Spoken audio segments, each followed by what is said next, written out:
రీత్యా అక్షింతలు వేసి నిన్ను ఆశీర్వదించలేకపోవచ్చేమో గాని ఆనందిస్తానుగా. నాకు ఆనందం కూడా లేకుండా చేశాడు రా చారిగాడు.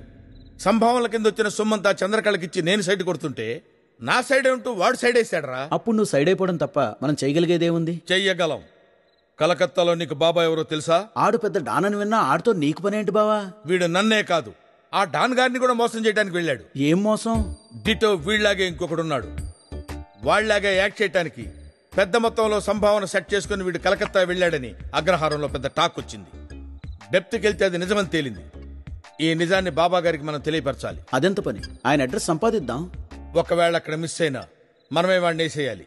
దానికి కూడా నువ్వు ప్రిపేర్ అయ్యిండు. మనం ఎందుకు బావా వేయడం? ఆ పని చేయడానికి కలకత్తాలో కావాల్సినంత మంది ఉన్నారు. వేయటం అంటే నా ఉద్దేశం కూడా వేయించడమనే. నీలో ఇంత ఫైర్ ఉందని నేను ఎప్పుడూ అనుకోలేదు బావా. నువ్వేంటి? నేనే అనుకోలేదు. ఏరా పేరు శాస్త్రి, మనోళ్ళు కుమ్మేస్తున్నారా? లేదు బావా, ఆడే మనల్ని కుమ్మేస్తున్నాడు. అవునా? కొంపదీసి వీడు వాడేమో. ఏమో, ఇక్కడ ఒకటే కనిపిస్తున్నాడు. సిచ్యువేషన్ చాలా డేంజర్ గా ఉంది. రౌడీలకు పేమెంట్ గానీ ఇచ్చేసావేంటి? లేదు బావా, పని అయ్యాకనే పేమెంట్ అని చెప్పా. అయితే ఇమీడియట్ గా జంప్ అయిపో, పేమెంట్ అయినా మిగులుతుంది. కరెక్ట్ గా చెప్పావు.